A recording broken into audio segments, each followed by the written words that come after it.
Um, dois, um, dois. Perfeito. Agora sim, boa tarde. Erros técnicos. Quem trabalha em IT sabe que isso é o pão nosso de cada dia.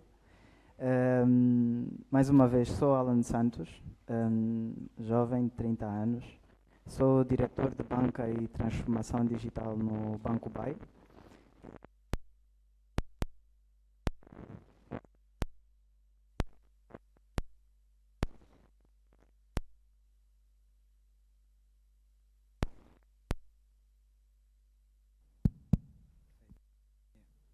Obrigado. Assim está melhor.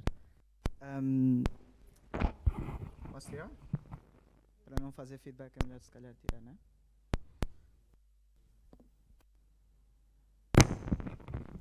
Se puder desligar.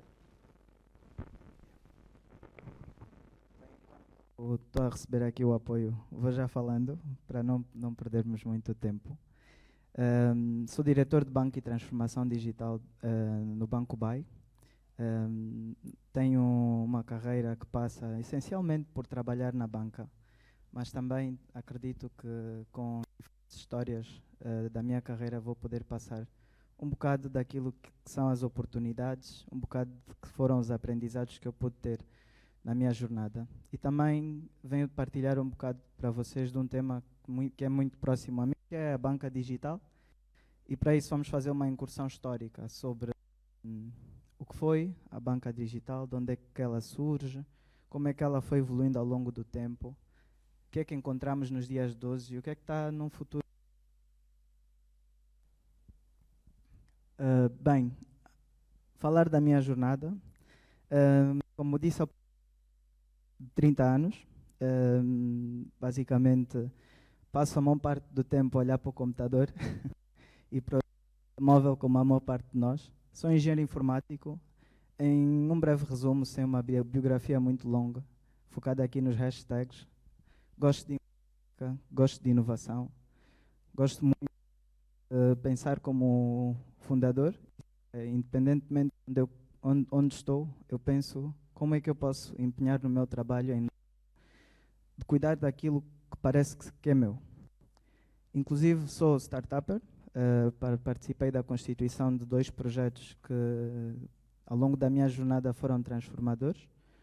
E também considero-me um changemaker, que é procuro naquilo que faço colocar um bocado da minha energia para tentar melhorar o mundo de alguma forma. E aqui eu vou falar-vos um bocado a passagem pelos Global Shapers, que é uma comunidade internacional de jovens que têm vontade de fazer a diferença, uma comunidade de voluntariado e que aprende-se muito com pessoas de diferentes origens, de diferentes formas de pensar e que fazem com o objetivo de transformar o mundo num sítio melhor. Bem, e para além disso, a parte mais importante, sou uma pessoa de família, sou casado e tenho 2 pequenos filhos que no fundo são a minha maior missão. Obrigado. Bem, começando aqui na minha jornada, eu digo, quando falo de mim, eu digo que tudo começou com uma PlayStation. Que no fundo a maior parte de nós jovens encanta-se pela informática, por os videojogos. Desde muito sempre fui apaixonado por videojogos. Ficava à frente de uma televisão horas e horas a fio e o meu sonho desde pequenino tornou-se eu quero construir jogos como as pessoas que faziam jogos que me entretiam a mim. Naturalmente, ao longo do tempo foi passando, a pessoa vai amadureceu comigo. Não tanto como construtor de jogos, mas queria ser um engenheiro informático, queria ser uma pessoa que ia causar um impacto tão grande quanto o sonho que um dia Bill Gates teve de dizer que vai existir um PC na mesa de cada pessoa e que ele fez acontecer e fez-me acreditar que é possível nós fazermos algo de impacto por meio das tecnologias e nasceu daí então a minha paixão. Se fizermos um pulo aqui a 2011, onde tive então o início da minha formação académica, formei-me na África muito próximo, mas num convênio com a Heriot-Watt University, que é uma universidade da Escócia, e que no fundo foi a formação que me deu base para poder exercer o básico da informática, tornei-me um engenheiro informático focado na programação, programador de back-end. Minha linguagem de programação de base era C#, e dali vim para aqui e fiquei então à espera do tão sonhado primeiro emprego. Então, até conseguir o meu primeiro emprego, eu fiquei a pensar, mas faltam-me algumas coisas. Tendência, é muito bom, mas para portfólio é difícil de demonstrar. Como é que nós conseguimos dizer que temos valor, que somos programadores, que conseguem construir coisas? E mergulhei então na minha primeira jornada de front-end. Fiz um nano degree no Udacity e comecei a digital. Fiz também alguns pequenos projetos para ter alguma coisa para mostrar. E surgiu então uma oportunidade, com base nesse portfólio que construí, consegui enviar o meu CV para algumas empresas e tive a sorte de calhar no meu primeiro emprego, que vou-vos falar já daqui a bocado. Também ainda em 2018 fiz mais um nano degree em Design Sprints, que é uma metodologia usada pela Google para rápida.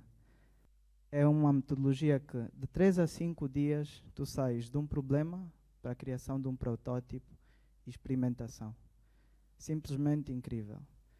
Em vez de demorarmos meses a fio a pensarmos o que é que podemos, seguimos uma lógica de dizer qual é o produto mínimo viável.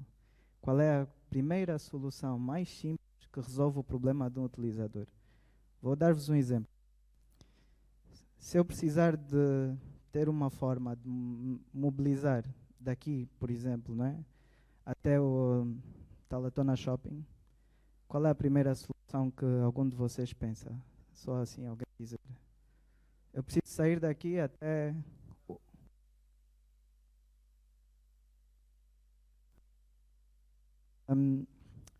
uma pergunta. Quanto tempo é que demora a desenhar um motor, a construir um carro? Alguém consegue? Consegue estimar? Conseguem construir um carro em 3 dias? Depende, né? Tá certo, depende. Mas vamos assumir que não, que senão vai estragar a apresentação. Normalmente não é possível. Se for uma moto, é um bocado mais simples, né? Tem menos rodas, né? Não tem portas. Então já é uma solução um pouco mais simples. E se fosse uma bicicleta? Mais simples seria, não é? E resolvia o problema de tirar o utilizador daqui até o Talatona Shopping. Agora, é a melhor solução? Se calhar não. Mas, pelo menos, conseguimos dar uma solução rapidamente, pensar em resolver o problema e depois fazemos os ciclos que nós chamamos de iterações e vamos melhorando. Na semana a seguir, se calhar já põe um motor na moto, com uma bateria para acumular energia, depois pedalo um bocado, dá energia e depois aquilo vai sozinho. E vou melhorando, até o ponto que o utilizador dizer, não preciso de mais nada. Eu com isto estou satisfeito. E aí nós respondemos à necessidade. Então foi por isso que eu fiz este curso. Depois fiz uma especialização em e-commerce também. Naturalmente, a economia do digital tem uma velocidade incrível.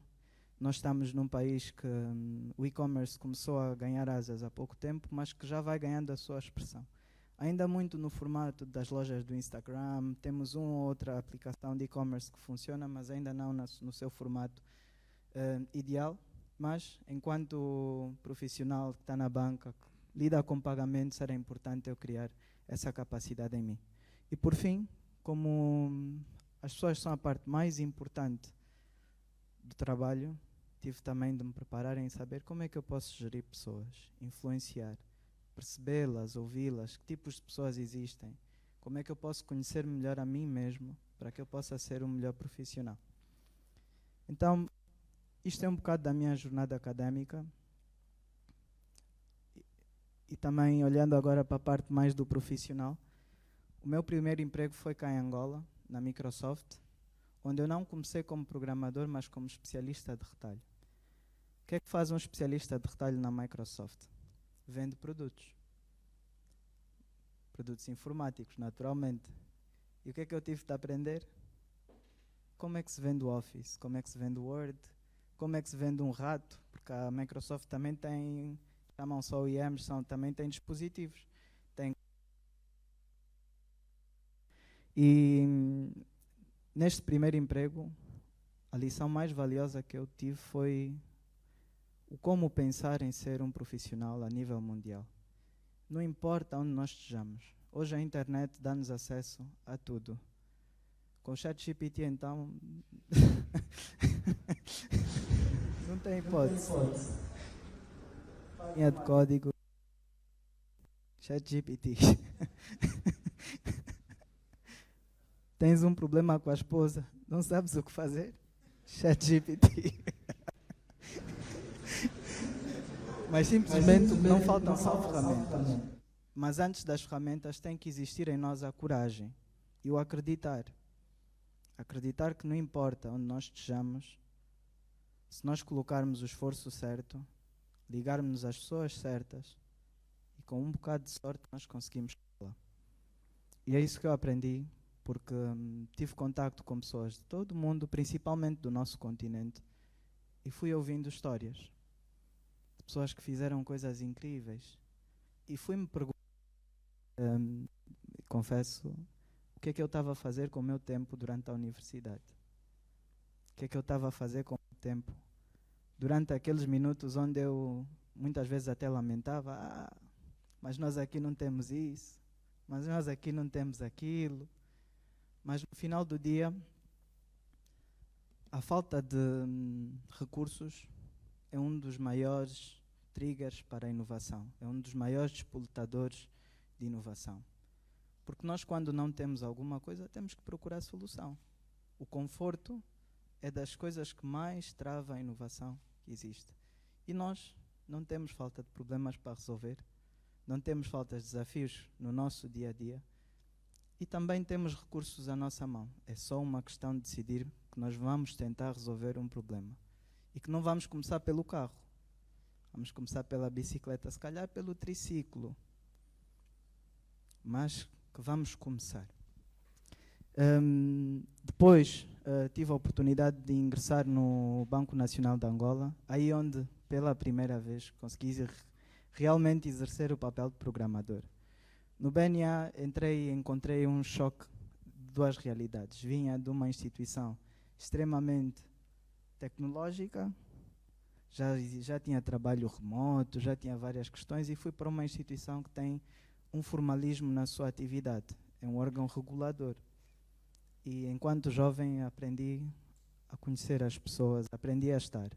E também tive a oportunidade de encontrar uma coisa que é fundamental para vocês, que é encontrei mentores. Pessoas a quem eu pude me agarrar e dizer, ajuda-me a chegar no próximo degrau. E fui aprendendo. Depois de algum tempo de trabalho no BNA, pegaram em mim e disseram, olha, a atividade programadora é boa para ti, mas acreditamos que consegues fazer alguma coisa diferente. Vamos te pôr em arquitetura tecnológica. Alguém sabe o que é a arquitetura tecnológica? Bem, acho que não. A arquitetura tecnológica não é muito difícil, um conceito muito difícil de percebermos se nós olharmos para o que é a arquitetura de facto na construção civil. Para alguém construir alguma coisa, alguém tem que desenhar, tem que esboçar. Dizer, epá, aqui tem um pilar, aqui sobe uma parede. Eu também não sei muito mais de engenharia civil, então não vou conseguir dizer muito mais que isso. Mas basicamente alguém que diz como é que aquela estrutura vai ser montada. E no IT é igual. Porque à medida que nós chegamos a soluções mais complexas, tu vais ter que lidar com integrações, diferentes fontes de dados, vais ter que lidar com diferentes soluções, se vais usar APIs, se vais chamar serviços, se vais usar ficheiros, se vais fazer streaming. Ou seja, há séries de decisões tecnológicas que precisam de ser tomadas para olharmos para as soluções a longo prazo, que tem de ter alguém a pensar nisto. E geralmente não é o programador, não é o homem da infraestrutura que vai ligar o servidor, é alguém que fica um pouco mais de trás, que não tem que pôr a mão na massa, não tem que fazer o trabalho duro, só diz, olha, vamos pôr aqui uma base de dados assim. E no fundo foi esse trabalho que me deram. E aceitei porque era um trabalho que trazia mais uma oportunidade de estudar. Porque trabalho do arquiteto é passar a vida a ler e a dizer qual é o melhor caminho que nós podemos seguir. Sentindo a necessidade de explorar um bocado mais, ingressei para a minha primeira iniciativa de startup, onde fui convidado a desenvolver um portal de notícias, Manifesto. O Manifesto foi uma iniciativa non-profit, sem efeitos lucrativos, que nós desenvolvemos um portal para tocar o tema das fake news. Existia uma onda muito grande de fake news pelo mundo todo e a Angola começámos a levantar a temática também.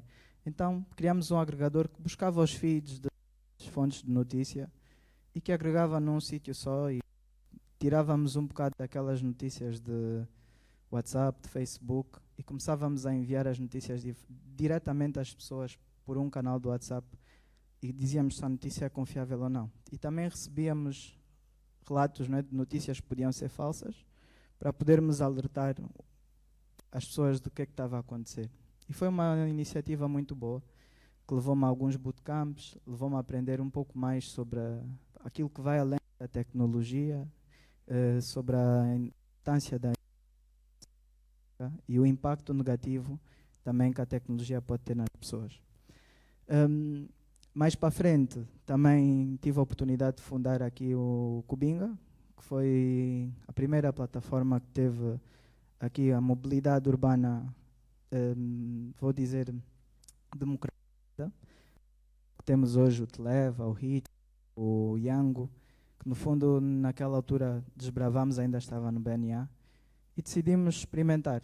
Adquirimos uma solução que já estava montada, fizemos adaptações para o nosso contexto, pegámos nós próprios, começamos a dar boleias, que foi muito engraçado, porque ouvimos muitas histórias, tivemos problemas. Só para vocês terem ideia, quando lançámos a aplicação, nós tínhamos cerca de 5 motoristas e tinha 20 corridas a serem pedidas ao mesmo tempo. O nosso objetivo era apenas dizer, se de 10 pessoas, 2 pessoas dizerem não funciona, já estava bom, porque depois nós íamos ganhando confiança, trazer mais pessoas para conduzir e mais pessoas iam passar também a confiar no serviço. E aprendemos muitas coisas. Depois entrei para o BAI, que é hoje a minha casa. Entrei também como arquiteto, já também com a ambição de pensar qual é o próximo passo na minha carreira, onde é que eu posso continuar a aprender, como é que eu posso transformar-me num melhor profissional naquilo que eu amo, que é a inovação tecnológica.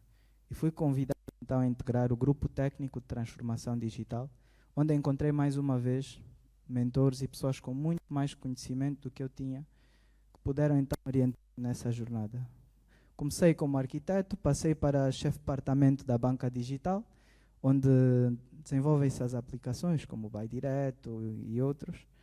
E hoje tenho o privilégio de ser o diretor da direção de transformação digital, que para além desta componente temos os processos, temos tudo o que é cartões, máquinas e muito mais. É uma direção que tem o objetivo de transformar o banco e de criar o banco do futuro.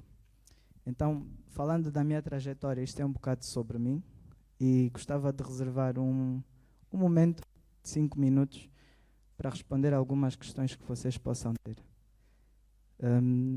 Quem quiser fazer uma questão é só levantar a mão e vamos por ordem, se eu conseguir acompanhar. Então, aqui foi o primeiro e é a sua assistência.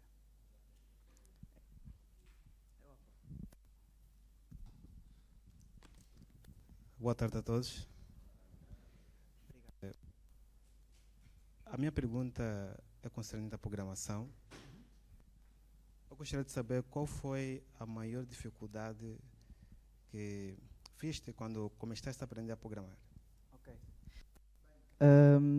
Eu sou angolano na Huila, sou de Lubango, e até ir para a universidade eu não tinha tido uma aula de programação.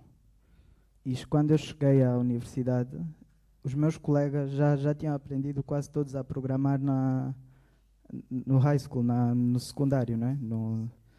E no fundo eu sentia que eu estava 2 passos ou 3 passos atrás de todos os meus colegas. E que aquilo que era o básico para eles, para mim ainda era... eu aqui, pelo menos aquilo na família, era o que sabia de computadores, mas cheguei lá e disse, ixi. É verdade. E estava muito atrás. Então foi a minha primeira maior dificuldade foi perceber se realmente eu ia conseguir ultrapassar aquele desafio do gap que existia entre mim e os colegas, principalmente para mim era tudo novo, era um novo país, uma nova língua, e eram novas matérias e eu perguntava-me como é que eu posso fechar esse gap. Mas no fundo aquilo que foi a minha maior dificuldade acho que também foi um maior presente, porque como tive que trabalhar 2 vezes mais duro, acabei por habituar-me a trabalhar 2 vezes mais duro. Então, em termos de dificuldades, para quem gosta de raciocínio lógico, o programar é algo natural e as linguagens depois têm nuances, os sistemas em si, os métodos, há formas de otimizar, mas é um desafio de trabalhar o raciocínio lógico, pensar como é que eu vou dar as instruções, construir os comandos para o computador fazer aquilo que eu quero. Então, a minha maior dificuldade não era tanto técnica, sempre foi mais na vertente, vou dizer, de motivação e mental, ter a resiliência mental para garantir que punha horas suficientes para chegar onde precisava de estar. Obrigado.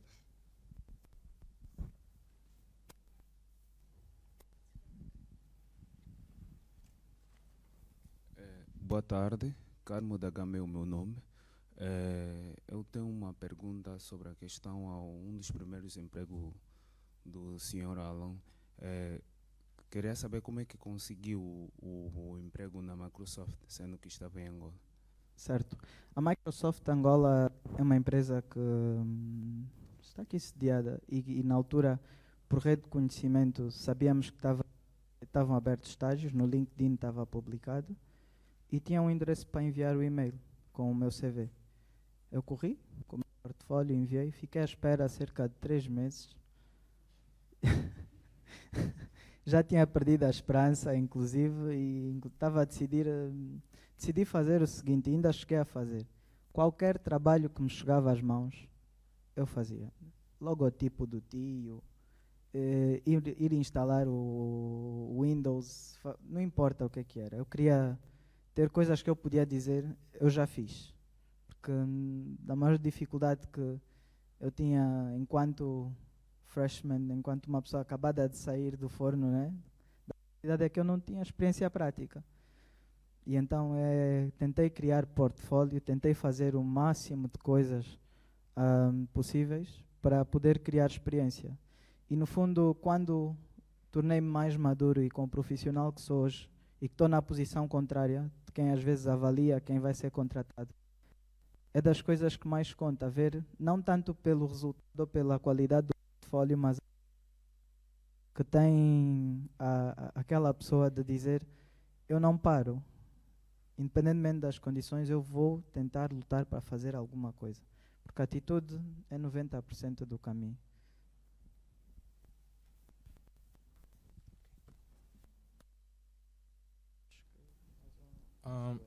Ok, boa tarde. Eu sinto-me muito bem porque eu gosto muito quando temos assuntos sobre tecnologia, porque sou uma pessoa muito apaixonada por tecnologia. E há algum tempo eu tenho tido o prazer de iniciar uma startup.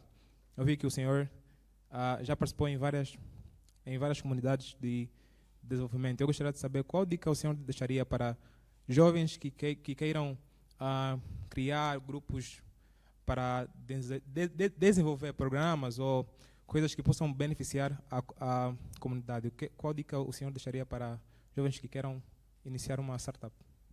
Ok, boa pergunta. Excelente pergunta, obrigado. Eu diria que é crítico no mundo das startups criar network. E criar network é ligar-te a qualquer oportunidade que tu possas conhecer. Alguém que trabalha com imaginemos que estás a criar um e-commerce e vais ter um evento da Refriango algures. Vai ao evento. Conhece alguém da Refriango. Tenta perceber como é que funciona o trabalho deles. Porque tu vais desenvolver uma solução, provavelmente vais precisar de parceiros.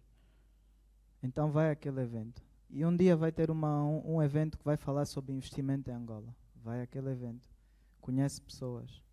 Encontra pessoas que sabem mais que tu. Pede ajuda. Diz, eu estou a fazer isso. O que é que acha? E deixa que as várias pessoas à tua volta desafiem o que tu estás a criar, que eles tentem melhorar o que tu estás a construir e, com um bocado de sorte, várias pessoas vão dizer, para além do que tu me perguntaste, eu quero fazer mais no teu projeto. Vão querer ou investir do seu tempo e dar-te mentoria, ou trabalhar contigo, ou até investir mesmo financeiramente para conseguir dar sustentabilidade ao projeto. Um outro desafio, e foi a primeira coisa que me fez começar o manifesto também, entrar no manifesto, na verdade porque eu fui convidado por um dos fundadores, foi que, tirando aquilo que eu fazia dentro do banco, eu nunca tinha feito o deploy de uma solução para a mão das pessoas minha. Pensava sempre, vou aperfeiçoar mais um bocadinho, acho que eu consigo melhorar, consigo pôr mais uma funcionalidade e lançar o primeiro MVP, lançar a primeira solução pode ser muito difícil. Então o que eu recomendo, um dos primeiros conselhos é acelera a tua primeira falha. Lança alguma coisa, experimenta, pergunta às pessoas o que é que elas acham, que tu vais começar a iterar e a melhorar. A nível do trabalho em geral e nas startups não é diferente. A diferença de ser startup é que, como tu não tens muitos recursos, aquilo põe-te no extremo. Põe-te a trabalhar sem grande apoio. Então tu iteras mais rápido, tu tomas decisões mais rápido, tu és forçado a fazer as coisas num ritmo que não é natural. Mas em qualquer parte do trabalho é importante que nós nos possamos expor à falha, lançar uma primeira coisa e dizer o que é que acha, como é que eu posso melhorar. E a quantidade, a repetição vão trazer o aperfeiçoamento. Então, se eu pudesse dar alguns conselhos, por agora eu daria esses. Depois posso dar mais.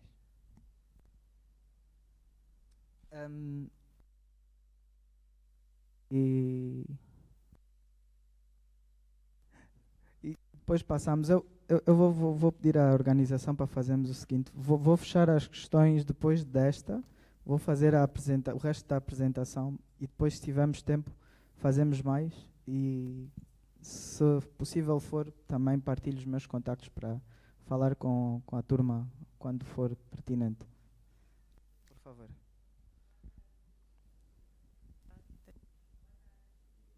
Boa tarde. Sim, meu nome é Diamônica da Silva. Gostaria de saber, o senhor Alan disse que teve bons mentores ao longo da sua caminhada. Eu gostaria de saber como identificar um bom mentor, porque acredito que é uma das escolhas mais importantes, saber, ou seja, ter alguém que possa nos orientar de forma correta. Obrigado pela pergunta. Vou confessar que eu nunca fiz um exercício consciente de dizer o que é um bom mentor, mas acho que consigo ajudar.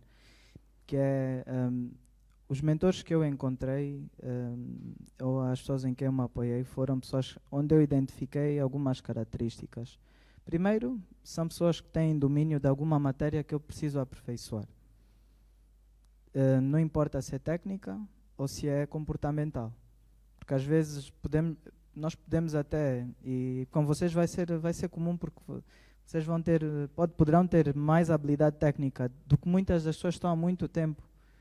E porque a tecnologia é dinâmica e vocês vão receber conteúdo fresco, vocês vêm, se calhar, até mais atuais do que muitas das pessoas que estão. Mas há uma vertente do trabalho que é a experiência e as histórias.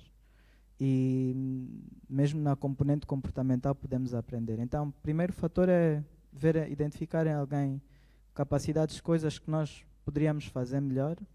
E, por outro lado, também aquelas pessoas que têm quase que um espírito natural de professor, que não importa se tu estás aflito, ou quem esteja aflito, tem sempre uma vontade de ajudar, tem sempre uma palavra para dar, tem sempre uma postura ponderada e consegue mostrar uma luz, abrir um caminho.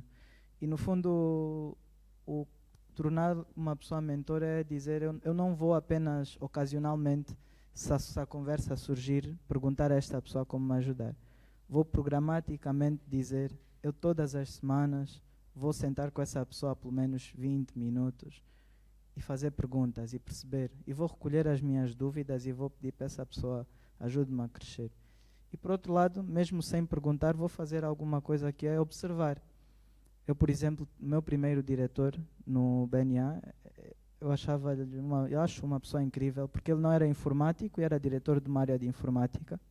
Ele era psicólogo, mas ele falava como um informático, por autoestudo.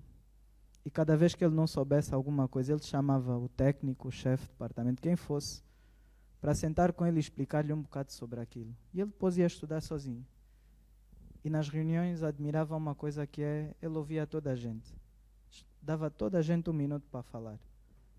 E depois, quando ele fizesse o comentário dele, era um comentário que recebia sempre o melhor de toda a gente na sala.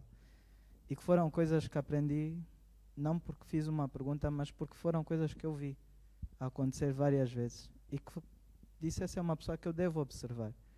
Porque apesar de eu ter tido uma educação privilegiada, eu era informático, eu estava no meu terreno, ele num terreno que não era dele, ele era melhor que todos nós. Simplesmente porque ele sabia ouvir e sabia quando falar. Ou seja, é possível identificar por aí. Obrigado.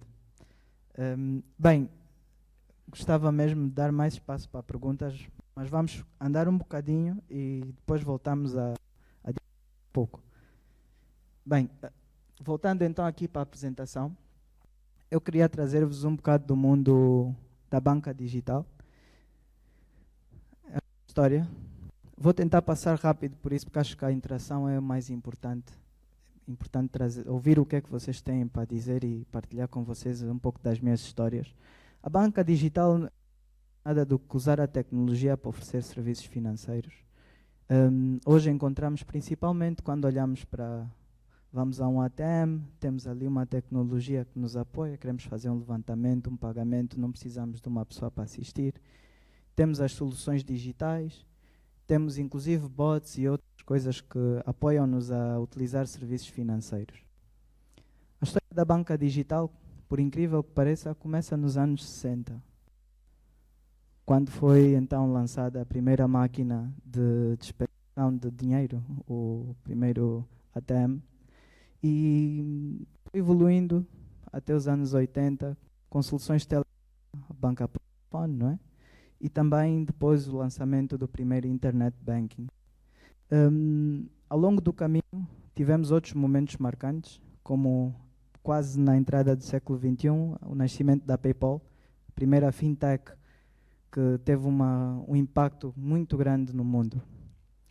Tivemos também cá em Angola o lançamento do nosso primeiro ATM, primeiro Internet Banking, o surgimento do M-Pesa, uma inovação de tremendo impacto para a inclusão financeira e que aconteceu em África, no Quênia, pela Safaricom, falando um bocado do não importa onde estamos, conseguimos fazer a diferença, onde o Quênia saiu de um nível de bancarização extremamente baixo e que hoje quase toda a população no Quênia tem uma conta de pagamentos do M-Pesa.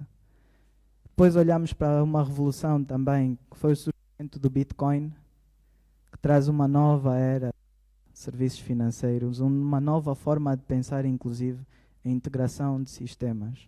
O surgimento da primeira aplicação de blockchain de forma massiva.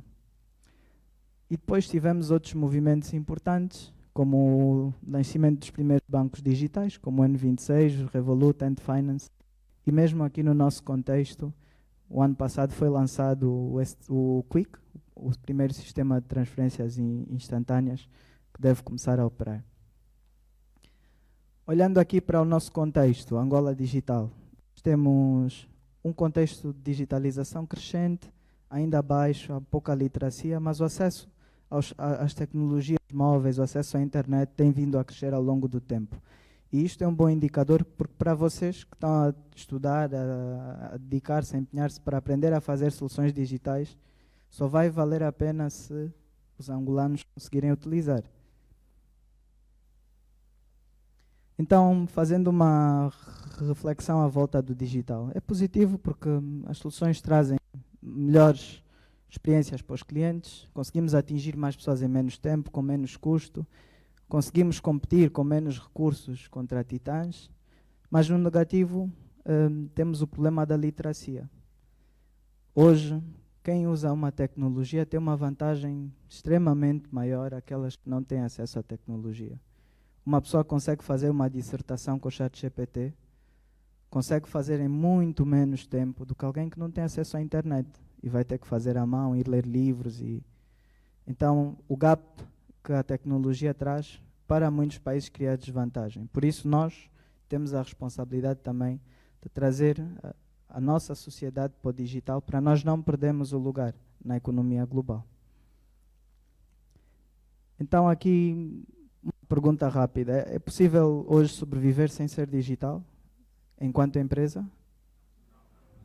Unânime? Acho que nem adianta fazer discussão. Não, é real. E nos dias de hoje, ser digital deixou de ser um fator competitivo. É necessário. É necessário. É tão importante quanto tomar banho. É tão importante quanto comer. Ser digital hoje faz toda a diferença para o mundo das empresas. E nos dias de hoje, o que é que nós temos em nível então da banca digital? Temos ATMs, que são as máquinas, que hoje temos os modelos mais comuns para levantar dinheiro, mas hoje já existem máquinas que abrem contas. Máquinas onde tu consegues conversar com um atendedor do outro lado. E que são inovações que vão acontecendo. As soluções de internet e mobile banking, que são as aplicações móveis, que hoje já expandem para dispositivos como relógios e que amanhã poderão estar em muitos outros sítios que nós conhecemos. Assistentes virtuais, que são, no fundo, bots que conversam connosco nos diferentes fontes da internet, como WhatsApp, Facebook Messenger, Instagram, e que em vez de termos uma pessoa do outro lado a atender, imaginem vocês que tamanho de estrutura precisará um banco de ter para atender 20 milhões de pessoas que tiverem um problema. É escalável? É possível contratar uma pessoa para cada novo cliente que surge? Não. Mas com o assistente virtual nós conseguimos dar resposta à maior parte das pessoas e apenas chegar às pessoas aqueles casos que realmente precisam de atenção. Falamos um bocado do mobile money, com o caso do M-Pesa. Nós aqui já começamos a ter soluções de mobile money. São exemplos o Equanza, o Unitel Money, o 3400 do Atlântico, a Agiliza e também aqui a PayPay. E ainda sobre o M-Pesa, um dado muito importante, 40% do PIB corre sobre a solução de mobile money. Uma solução que não veio de um banco, uma solução que vem de uma empresa de telecomunicações que vem disromper o setor financeiro. E isso implica dizer que ainda há muito que se pode fazer. E há muita disrupção que se pode trazer para o contexto e que o mobile money pode ser uma coisa que ainda vai impactar muito o nosso contexto. Pois, aqui mais no lado tecnológico, vocês programadores, temos coisas como Open Banking, que são mais pioneiras na Europa, onde por lei é obrigatório que os bancos exponham as suas APIs, permitam que desenvolvedores conectem-se, os utilizadores sejam os utilizadores a decidir o que é que vão fazer com a sua informação financeira e tu podes desenvolver um aplicativo onde tu vais fazer transferências, consultar saldo, oferecer serviços de aconselhamento financeiro a usar a informação que está dentro de um banco.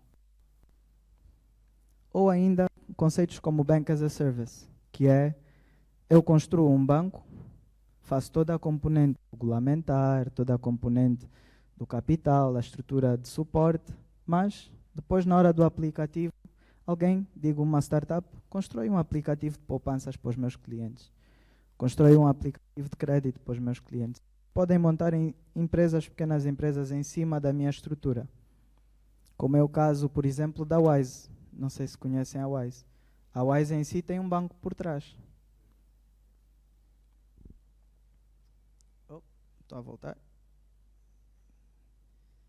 Mais para frente.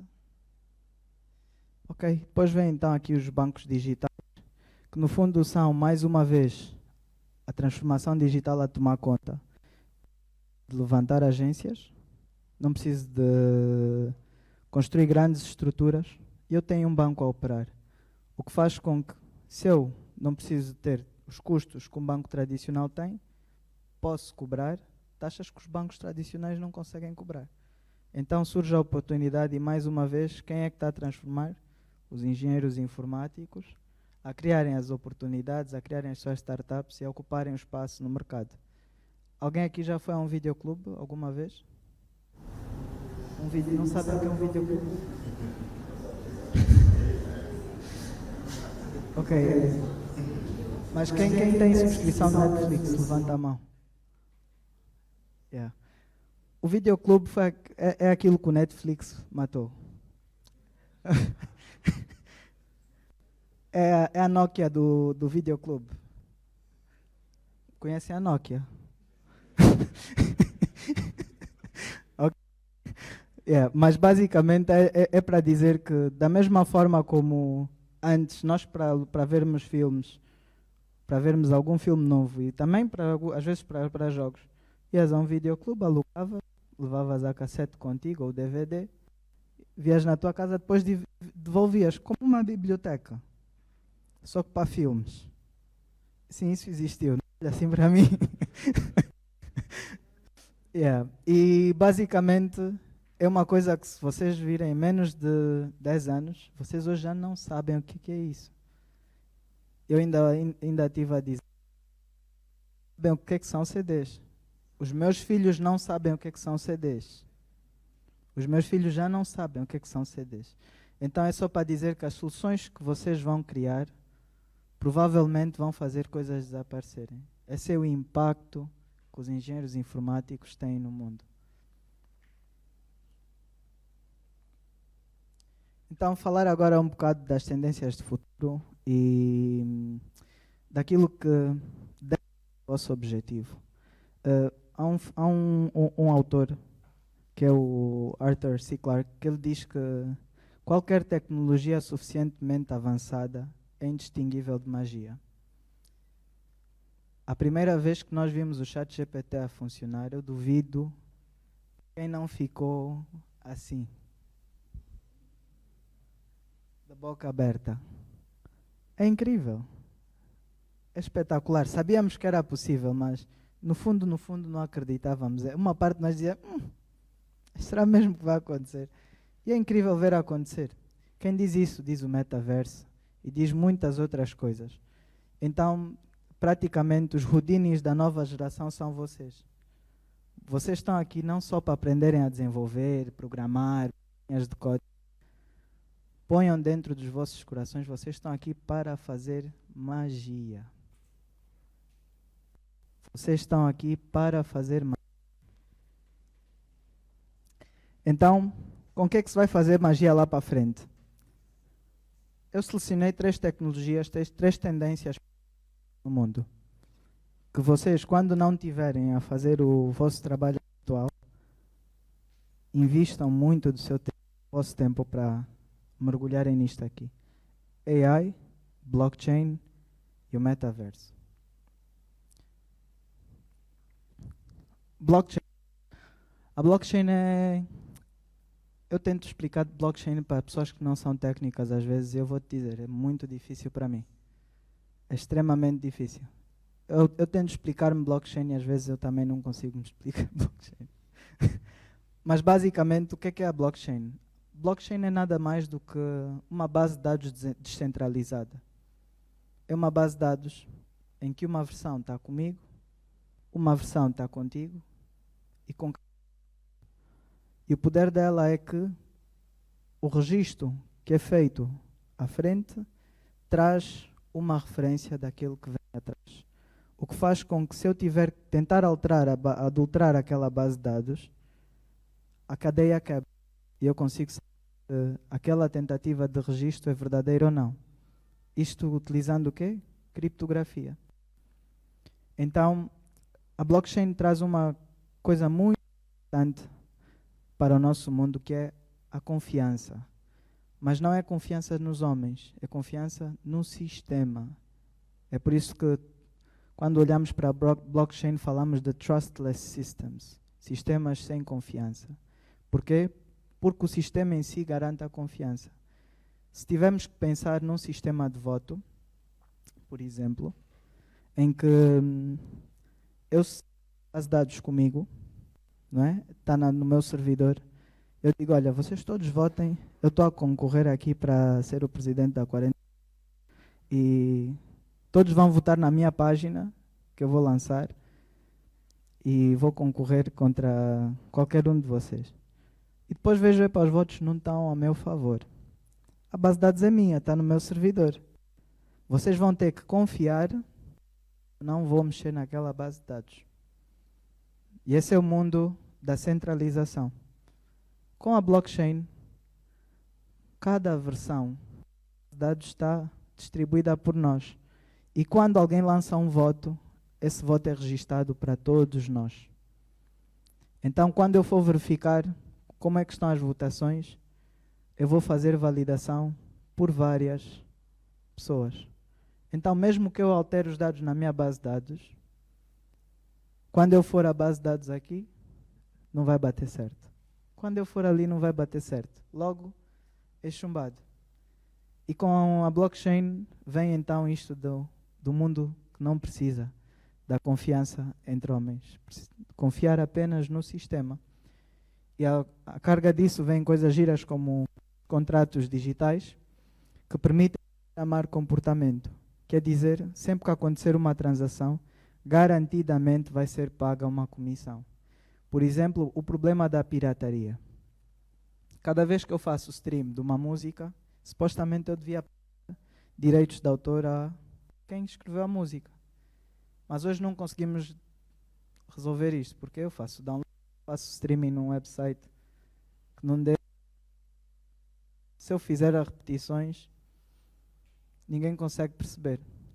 Agora, se o streaming de músicas é possível em websites que tiverem, sempre que eu carregasse no play, o sistema ia obrigar que o pagamento fosse feito. E a royalty ia ser paga sempre que existisse um carregamento no play. E isso é extremamente disruptivo. E as coisas que nós vamos poder fazer com essa tecnologia são incríveis. O metaverso. O metaverso é o mundo virtual. Que hoje, se falarmos assim para qualquer pessoa que tenha mais de 10 ou 15 anos do que nós, vai dizer, se parece brincadeira, é vídeo. Não é? Mas agora vou dizer-vos uma coisa. Alguém aqui já tentou alugar uma casa? Ou já pensou na experiência da... Mas sabem como é que é mais ou menos alugar uma casa? Passa a publicidade, não é?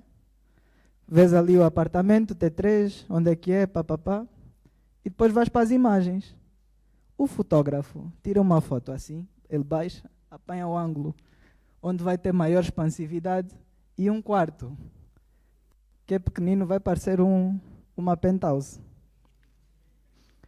Entretanto, agora imaginem vocês que vocês vão dizer, ok, eu quero alugar a casa. Vou entrar no modo da realidade virtual. Vou pôr os óculos. Eu estou dentro da casa. Consigo andar. Consigo perceber quantos cômodos tem. Consigo ver-se com imagens de alta resolução se tem buracos na parede, se não tem. E se for bem programado, consigo inclusive ver como é que são as instalações por trás das paredes, porque pode ser programado. Hoje as equipas de engenharia usam o metaverso para discutirem como é que estão a construir os motores, para olharem em como é que vão ajustar as peças, como é que podem melhorar a aerodinâmica, por exemplo, dos carros de competição. E um banco pode abrir agências virtuais.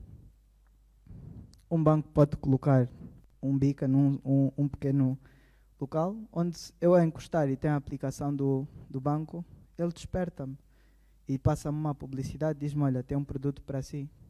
Então, por exemplo, para quem gosta de fazer compras, quando compram online, quantas vezes pensam, mas será que essa roupa é mesmo assim?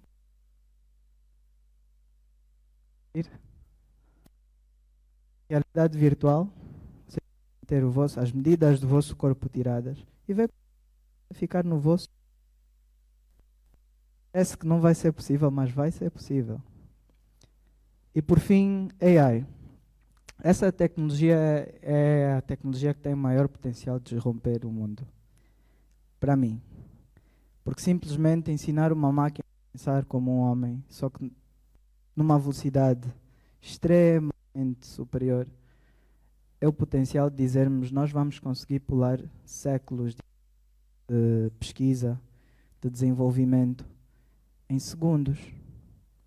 De dizer, quando tivermos uma AI extremamente poderosa, que vamos conseguir curar em minutos o câncer, Parkinson, vamos conseguir resolver os maiores problemas com essa tecnologia, vem os maiores dilemas sociais que nós temos também. Porque tanto pode ser usado como pode ser usado para o mal. Então, eu peço que vocês mergulhem nisto, porque os técnicos da AI hoje já são os mais procurados, já são os mais requisitados e que são os que têm o maior potencial de fazer transformação no mundo. Bem, eu trazia essa incursão para vocês. Imenso o vosso tempo de ouvir e queria mais uma vez abrir aqui um momento para questões. Ngasa aqui dela.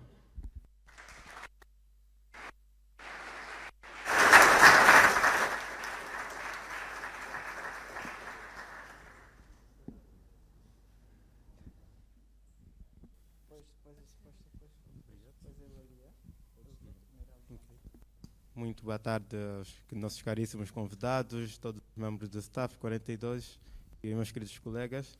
Bem, a pergunta que eu gostaria de fazer para Alan era concernente ao porquê de ter escolhido o lado da web, no mundo da programação. Sabemos que tem área de desktop, mobile, mas o Sr. Alan escolheu exatamente web. Sem falar que no início o Sr. Alan disse que seguiu esse ramo da programação para desenvolver jogos. O Sr. Alan também pegou a linguagem C#, que atualmente é uma das mais utilizadas para desenvolvimento de jogos, mas ainda assim decidiu escolher web. Gostaria de saber o porquê. Já agora chamo-me do Milson Gaspar. Obrigado. Excelente pergunta. Bem, eu já sabia fazer desenvolvimento back-end. Então, era uma habilidade que eu já tinha. E se olharmos para o mundo corporativo, o desenvolvimento web vou dizer que é um skill muito transversal, que tem aplicação para quase tudo. Basicamente, o web é compatível com os dispositivos, não importa.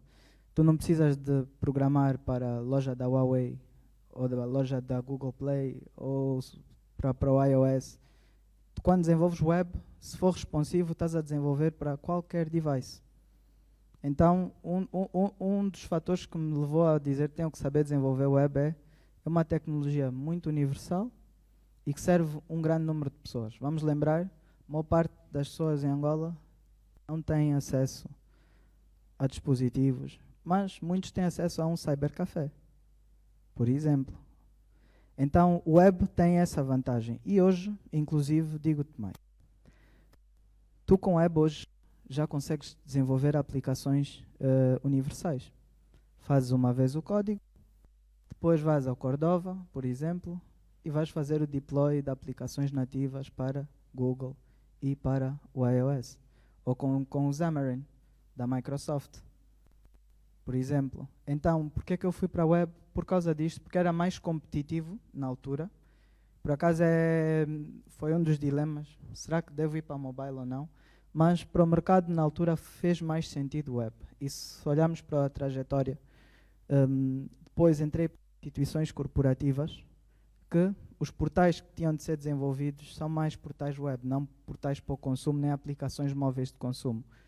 Então, na altura foi o que, em termos de valor de mercado, fez mais sentido. Relativamente à componente dos jogos, eu digo assim, a paixão pelos eu ainda vou construir um estúdio, tenho fé que vai chegar, mas na altura não era prioridade. A minha prioridade era entrar no mercado de trabalho, estabelecer-me, porque o mercado de jogos em Angola não é como no resto do mundo, ainda não era aqueles milhões de revenue que permitem um profissional dedicar a sua vida para fazer isto, ou eu teria de trabalhar para outra geografia. E eu sempre tive uma vontade muito grande, e foi isso que me fez voltar, de vir contribuir de volta para o meu país. Porque, no fundo, se eu ficasse, por exemplo, na África do Sul, ou se fosse para a Alemanha, eu ia ser mais um programador no meio de muitos bons.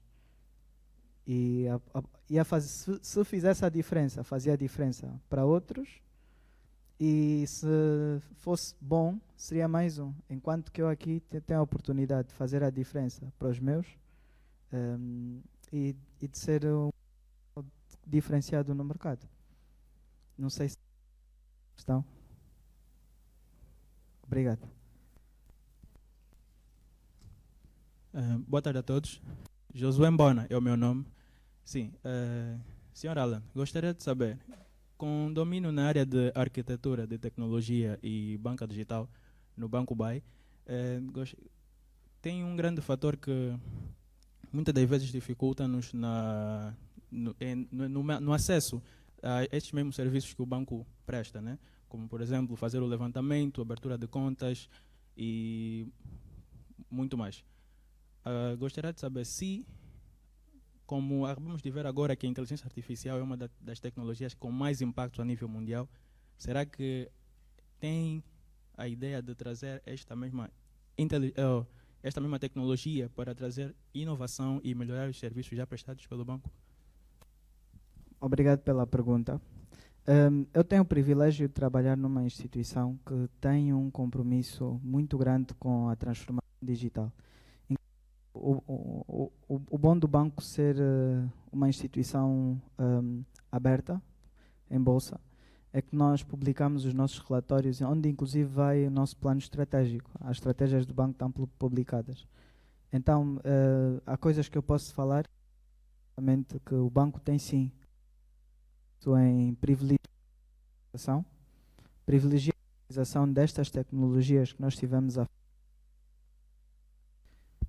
para melhorar a experiência dos clientes. E sim, estamos a estudar e a já aplicar em algumas coisas AI. Estamos sim a estudar e já aplicar processos de otimização de eficiência com robôs. Sim, já fazemos muita coisa com a tecnologia, e inclusive estamos a rever muitos dos processos onde sabemos que os nossos clientes têm dores, mas naturalmente tudo leva o seu tempo, mas temos muitas coisas boas para vir. Eu desafiava-lhe a ficar atento, vai gostar. Eu vou só dar uma nota à organização, eu vou ficar o tempo que for necessário, então vocês parem quando for a altura, por favor.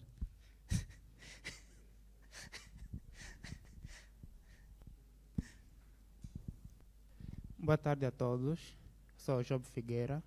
Achei muito interessante quando eu estava a falar sobre blockchain, porque eu desde cedo estudei sobre o mercado financeiro e eu, pela primeira vez, sobre blockchain em 2014.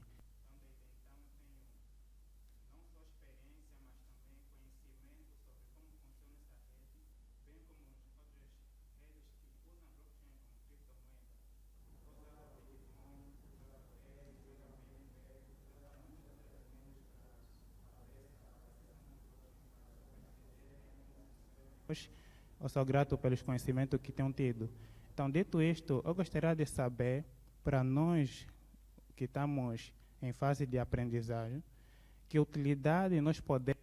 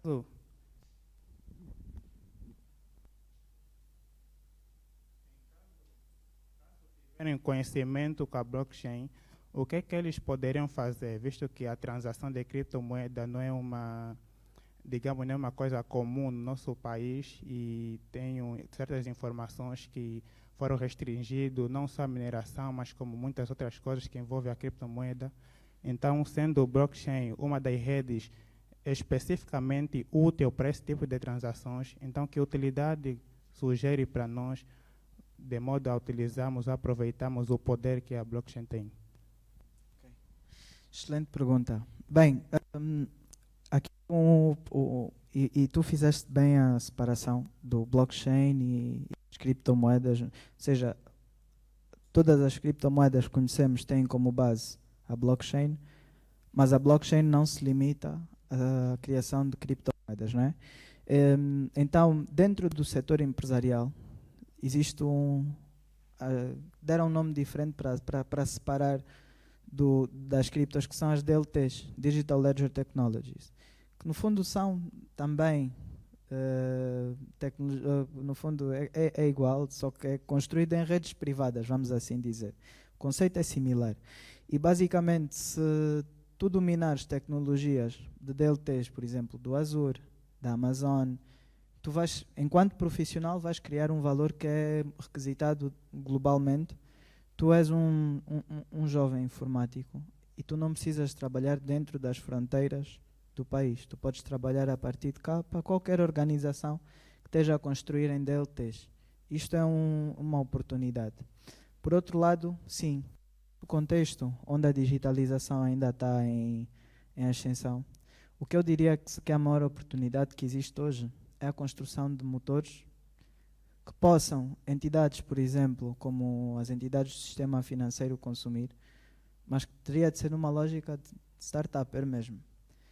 Vou dar um exemplo. Nós hoje temos uma central de risco de crédito, que é centralizada no Banco Central. Todos os bancos reportam a informação de crédito naquele local.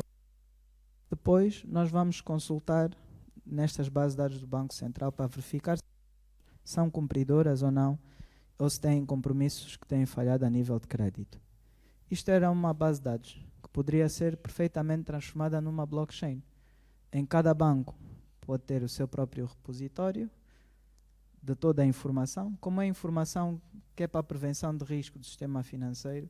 Se todos os bancos tivessem um nó e tivessem informação, nós em real time conseguíamos estar a consultar sem termos que colocar pressão nos sistemas do Banco Central. Então, se desenvolver um sistema poder levar muito tempo, eu diria, começa a escrever, faz papers, escreve propostas de sistemas para resolver problemas do nosso contexto. E, com aquelas pessoas da rede que tu conheceres, faz chegar estas propostas. E como tu sabes desenvolver, de certeza que com a experiência que tu adquirires, tu vais conseguir transformar de alguma forma. Mas, em termos de teu valor, do mercado, conseguir capitalizar o que tu sabes hoje, eu diria que a tua melhor oportunidade está no mercado internacional, que é aberto e que tu podes candidatar para qualquer oportunidade de desenvolvedores de blockchain que há aos montes pelo mundo. Obrigado.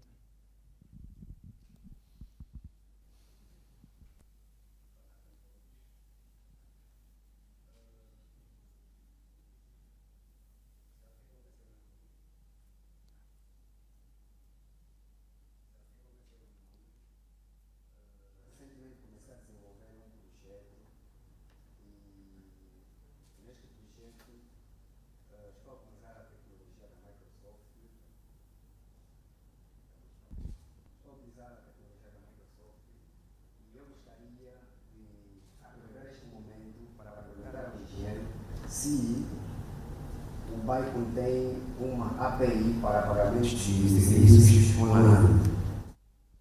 Ok. Bem, obrigado pela pergunta.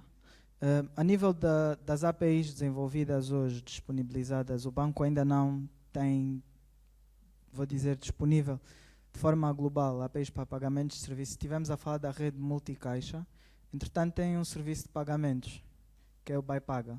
e que sim, tem APIs para fazer pagamentos em comércio eletrónico. Tanto é possível fazer pagamentos por solicitação, em que envias uma solicitação para outro utilizador aceitar dentro do Buy Direto, ou podes abrir um pedido que abre um pop-up, como parecido ao PayPal, e que depois é possível fazer os pagamentos desde que o cliente tenha uma conta Buy. E naturalmente também é possível, por meio do banco, ter acesso aos serviços do GPO, que é o Gateway de Pagamentos Online da rede Multicaixa, para pagamentos online com Multicaixa Express, e que também tem serviços.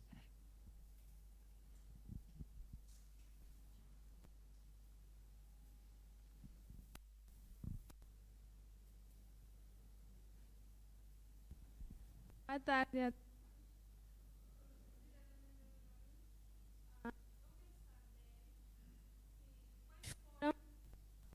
Quais foram os desafios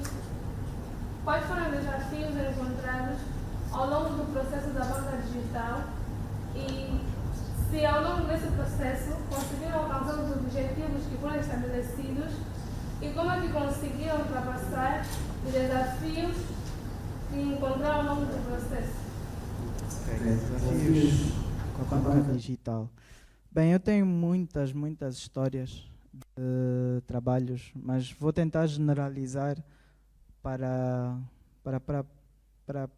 tentar passar uma mensagem, que é, a nível do... Quem programa sabe que os programas falham, e para descobrir um bug, geralmente no banco naturalmente não temos uma única pessoa a testar, temos uma equipa, toda uma equipa de analistas, de engenheiros que desenvolvem, de testers, temos todo um grupo de pessoas, mas os sistemas, naturalmente, há sempre uma probabilidade de alguma coisa não correr bem. Isto não acontece só em Angola. Nós vemos o Facebook ter problemas assim, o YouTube, não importa. Quem desenvolve tecnologia sabe que alguma coisa pode correr mal. E, naturalmente, o maior desafio que nós enfrentamos, e isto é um risco constante, é sempre que o que é que correu bem. Quando eu digo a equipa, são as diferentes equipas, porque nós temos equipas por produtos digitais. O Buy Direto tem uma, as máquinas de depósito têm uma equipa, os cartões têm equipa, e mesmo nos cartões vamos dividindo, quando é cartões EMIS, cartão Visa, ou seja, temos ali uma subdivisão que permite garantir que se pensa. Mas, essencialmente, o que nós fazemos é, nossa metodologia, e vemos o que é que nós temos que fazer para as coisas correrem ainda melhor uma próxima vez. Então, eu diria que desafio é o risco operacional, o risco financeiro, o risco reputacional de alguma coisa que nós desenvolvemos não correr bem. E as soluções é procurar melhoria contínua nos processos, usar as metodologias de desenvolvimento que melhor se adaptam ao nosso tipo de atividade e pronto, sim. De uma forma geral, atingimos os nossos objetivos e corre bem.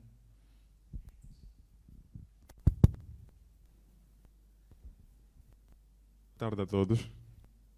Bom dias. Senhor, alguém na fila?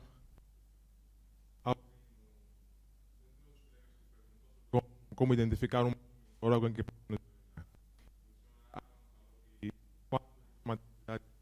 de comércio vai a essa atividade, houve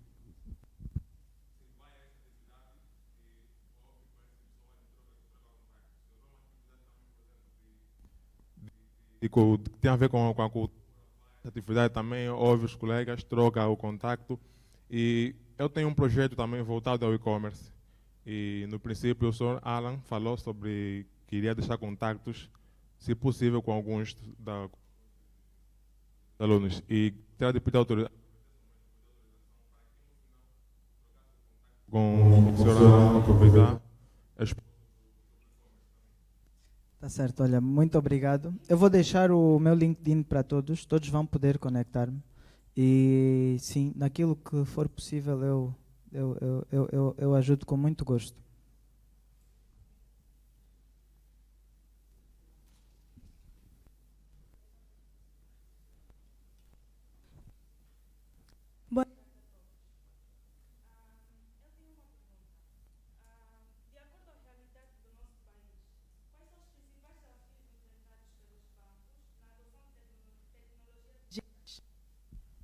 Ok, muito bom.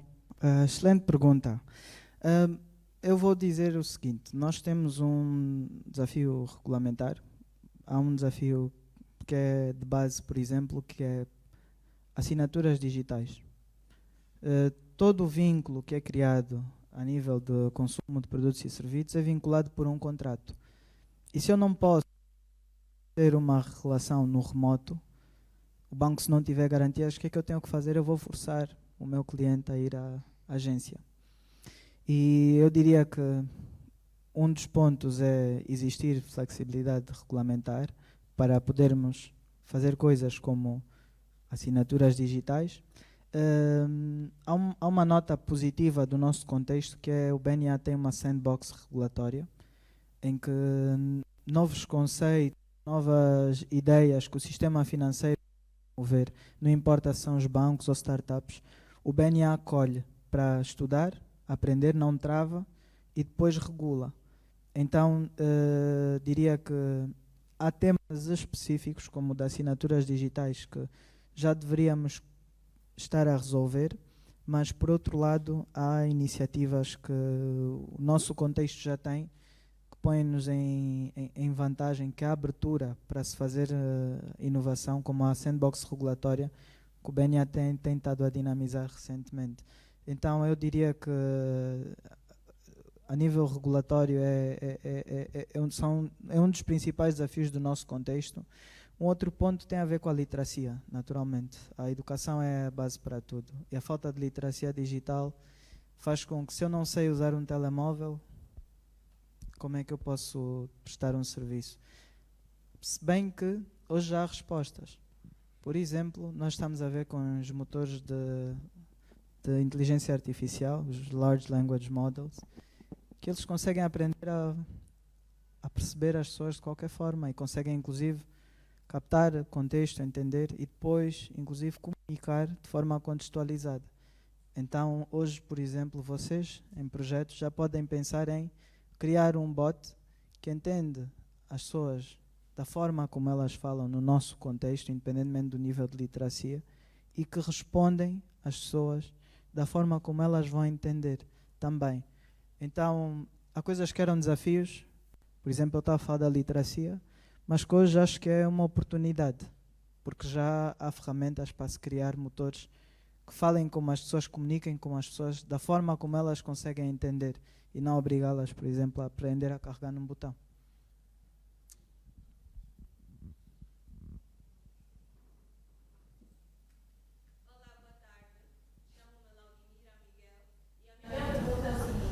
Como foi ter o choque de realidade de ter saído da África do Sul para cá, tendo lá uma nova visão sobre a tecnologia e estando lá tendo grandes ideias de como, quando ia chegar a Angola, iria fazer para inovar, e quando chegar aqui ter um choque de realidade, como que nós temos quanto à banca digital, ter a pressão do primeiro emprego e ter a pressão entre o conhecimento e aquilo que é o mercado de trabalho, prazos, entregas e os investimentos.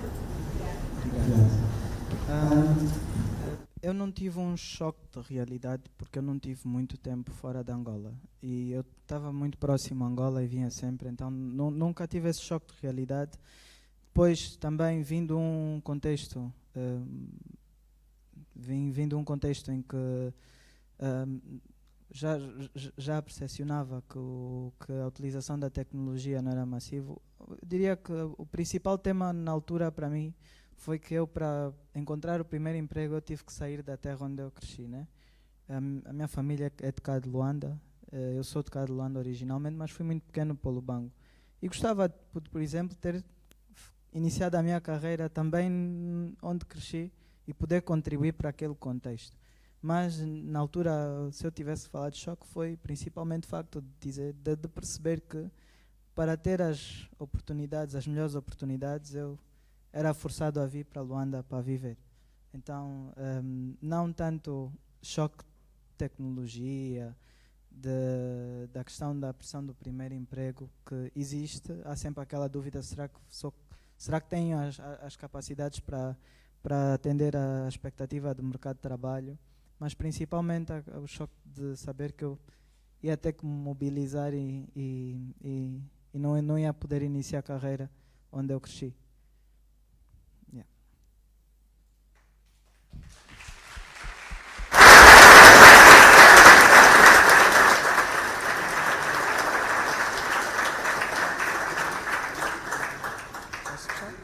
Ok. Bem, muito obrigado a todos pela atenção, pelas questões, excelentes questões, pelo tempo, o convite da Escola 42, que é uma oportunidade única. Eu vim a refletir e a dizer que esta é das apresentações mais importantes que eu já fiz até hoje para mim, porque uma coisa é apresentar a pensar naquilo que vamos fazer no dia seguinte, nas atividades correntes, mesmo que seja para um board. Outra coisa é ter a responsabilidade de inspirar aquilo que poderá ser o futuro. Estes jovens é que provavelmente irão inspirar os meus filhos também.